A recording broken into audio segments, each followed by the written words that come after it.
Hi, I'm Lori Brown, and welcome to the first episode of the fourth season of Pondercast. And there are lots of changes this year. We are giving you a lot more content, and we can do this because of the support that we are building on Patreon. So thanks to our supporters, and I hope that you will think it is time. And if you can, consider a monthly donation at patreon.com/pondercast. So starting now, we are publishing every Friday. You will see a regular episode like this one, and then the following Friday, we'll be publishing a grounding thought, which is something that we started during COVID to help get you through moments when the world is changing just a little too quickly for you. And then on Monday, yes, there's more. Every Monday morning, we are going to publish a 20-minute guided meditation. It's meant for meditators at any level, but it's also a great way to begin a practice for those of you who are curious about meditation. And if you meditate already, it's also a great way for you to find support for your own practice. And you will be giving me support for my practice. So welcome to the new improved Pondercast. To kick off the season, this episode is special. It has been designed to be listened to on headphones. And I urge you to find yours. And so I will wait for you now as you go to find your headphones. There you go. It's really important. I'm telling you, this is probably the weirdest episode we've ever done. And the whole effect will be that much stronger if you get headphones. So that's my total encouragement. Are you back yet? Have you untangled them? Have you got them plugged in? Okay, let's go. Let's Pondercast, the headphone episode.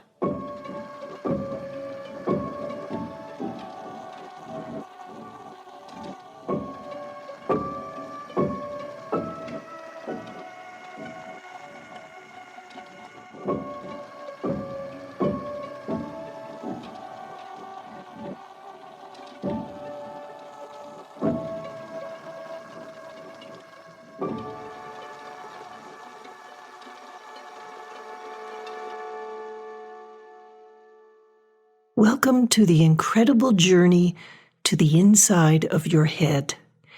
If you are willing for Joshua and I to go tramping around in there, we ask but one thing. Two. Headphones is number one. And stillness. This will probably work best if you are fairly still. So collapse somewhere, plug in the headphones, and we will begin the procedure. And how do we get into your head? Where will we invade your inner reality? The portal is hidden, protected. So first, we must get through your eardrum. And to do that, Joshua and I have evaporated into sound so we can move without resistance. This will be the quietest coup in history. We'll be inside for about 20 minutes. We won't take anything while we're in there. And if we leave behind anything at all, it will only be an echo of a moment, a feeling, and then we'll disappear the way we arrived. Be prepared to adjust your volume. Okay, we are at the eardrum now. It's totally bigger than I thought. You know, it's actually the size of a dime. I can see right through it. Look, there's a little room on the other side, and all that's in there, it looks like there's just a little bone. Oh, and right here, up against the eardrum, there is a bigger bone that's actually touching the eardrum. Wow, the skin here is so thin.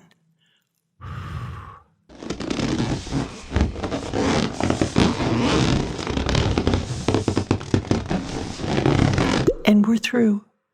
We're on our way. Which way to your leader? Hold on, did you hear that? Did that sound come from you or me? Ooh, it's noisy in here. Oh shit, I'm going the wrong way. I turned down instead of up. I don't want to head to your heart, although that would be interesting. Another time, perhaps. I'm looking for your brain. Other way. It's scary how easy it was for me to get in here. Like, totally unprotected. That's what your eardrum is. You'll let anything in here.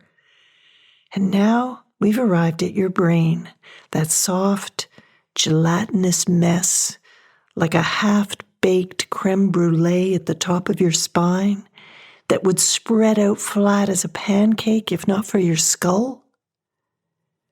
Being in your brain, it's like falling into a waterbed, so inviting and soft, but not completely quiet. Something electrical?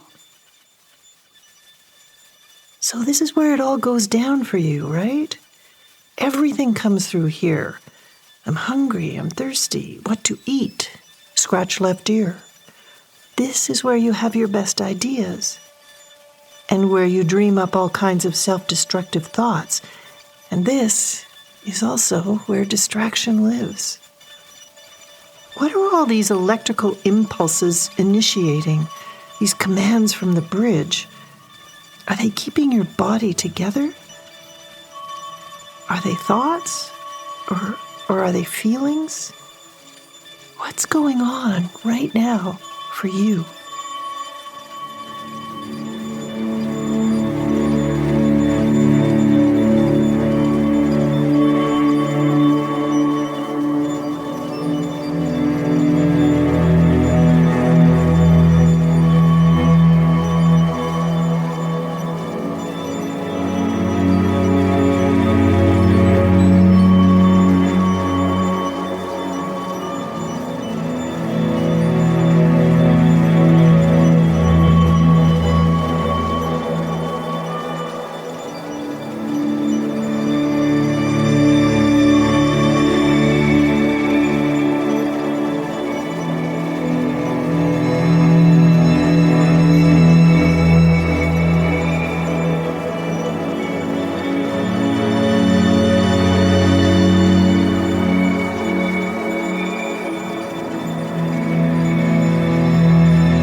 I've ruled over to Broca's area of the brain, here in the frontal lobe, in your dominant hemisphere, which is probably on the left, and I am in your speech center, your language processor.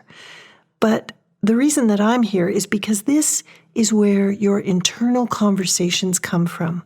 That voice in your head is right here with me.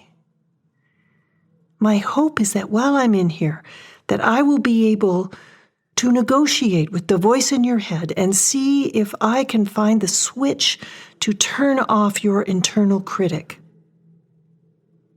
And if I can't turn it off, then just slip by them and find the place where they can't reach, beyond thought, to find the center of consciousness, of you. But to do that, we've got to first get beyond the voice in your head.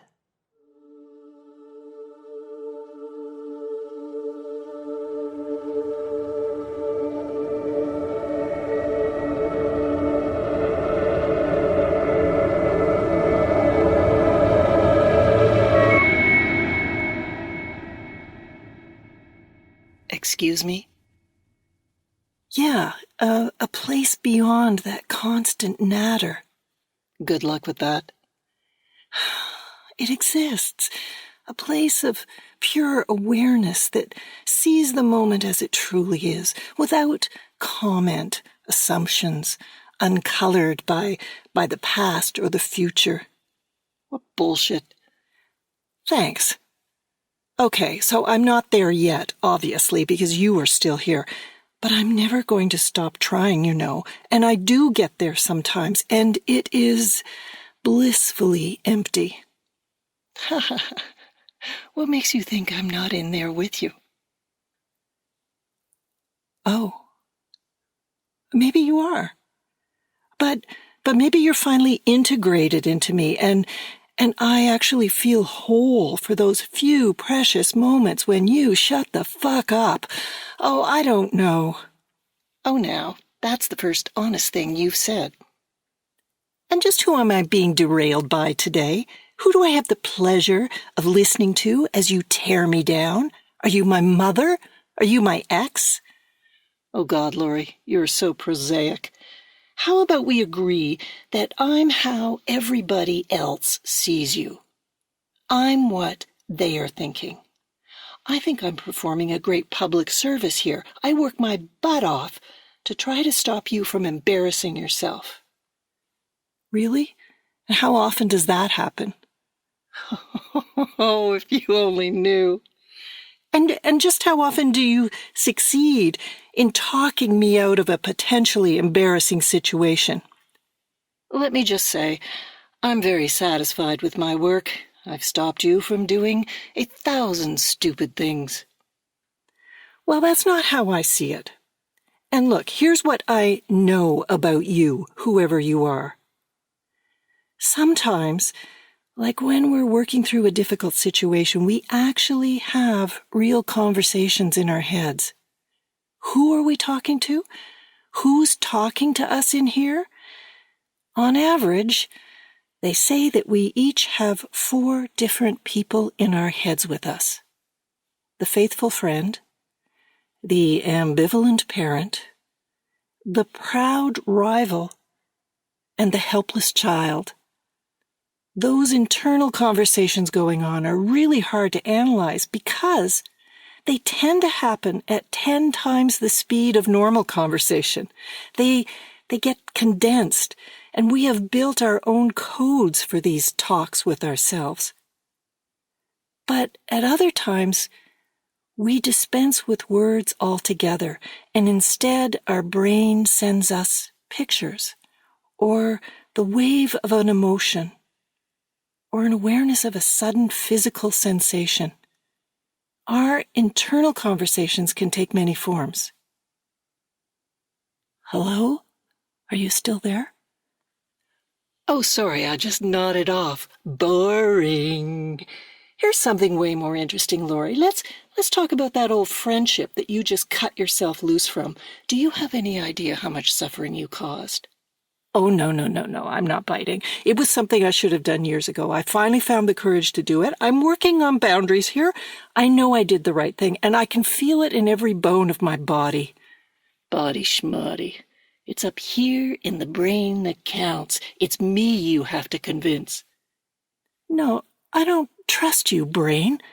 You'll do anything to keep me on a leash. Keep me away from what's important, from what I want to be doing. You dump all over my creativity. You undermine me, you are in my fucking way, and you've succeeded more than once. And now I'm off track, you've done it again, I'm riled up, I'm pissed off, and I'm mad at myself. Nothing you didn't deserve. I mean, who do you think you are? An artist? Please. Some kind of enlightened person that can offer to others some comfort in this screwed up world? Give it up. No one wants to hear this shit. Oh, that's better. Finally, you're listening to me. Hello? Yes, I know this routine. Away you go, off to somewhere over the rainbow, beyond the beyond, out past the brain, like you can ever really leave thought behind. You can't. I'm melting. All these characters in our heads, chirping away at us. We are all fragments, There is no unitary self, no single you. Up here in your head, you are constantly trying to piece together a version of yourself that seems whole. You are a shapeshifter. From moment to moment you change, colored and toned by a shard of memory that floats to the surface, or a worst-case scenario of an imagined future plays out in your head. You are more dream than reality. A vision you have created, held together by your past and the voices in your head who are trying to keep you from living outside the lines you have drawn for yourself. But deep in here, in the silent spaces, something else emerges. A more essential you? Who is it? Or what is it? Awareness? Consciousness? There is another you who sees everything, who sees you struggle to piece yourself together, who sees you fall apart. What are they about? If you go searching for them in the quiet, beyond the house of mirrors in your head, they will surface. There is another you know very little about, an unencumbered one, the you that is not trapped by the past or consumed by the future. This deep, dark presence feels more like you than any version of self you have constructed so far. That is the you we all want to meet.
lots of data and making space to feel more.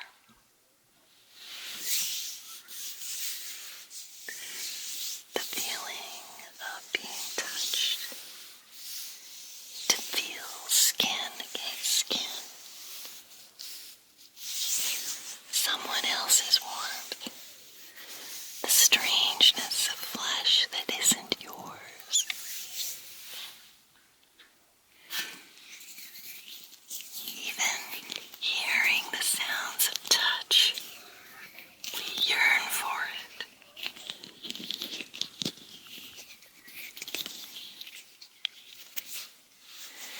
Touch is our first language,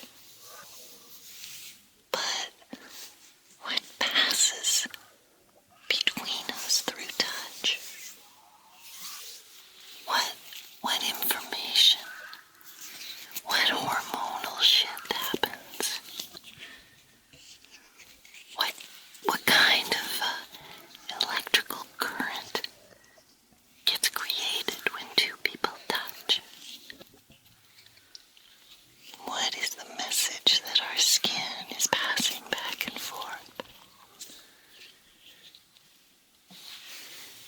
These sounds of human touch awaken a craving for more. Here inside your head, there are a million ways of being, an endless combination of thoughts and feelings and sensations. And it doesn't matter how small you make your life. You can lock your doors and turn inwards, because deep inside your brain, it's still a huge world. It's impossible to explore everything that being you means. But wait, there's more. There is another world outside of your head, and it's just as big, and they call it the real world. It seems like a lot to ask. I mean, there's more than enough happening inside here to keep us occupied, right? And there's the rub. We become transfixed by our own endless internal Ferris wheel of thoughts. We're in danger of missing the main attraction. What's happening out there? Okay, let me help pull you out of your head and back into the world. I'm leaving now. The same way I came in. I'm just slipping back out.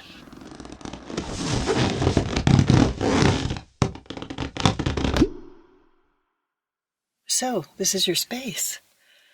This is where you are when you're at home. I don't know, home still feels like the brain's domain though, doesn't it? I feel your internal conversation is strong here. So let's get bigger. Let's go further. Imagine your neighborhood, the houses, the apartment buildings, all those people, all their feelings and thoughts firing off 24/7. Wrap your mind around all the life surrounding you in your hood. Take it all in. Make yourself as big as your neighborhood.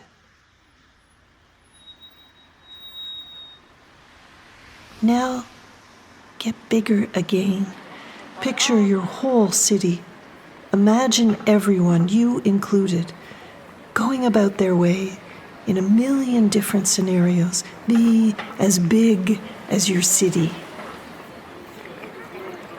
Now the camera in your head pans up into the sky, and you are pulling back to reveal the ground, the earth that holds you. Keep going. The city looking smaller and smaller from up here. See the county, the province, the state keep panning back. Your country, your continent, all those people, all those places. And now big water appears. Take it all in. The blue bits connecting all those pieces of land. And then there it is, the curve of the earth.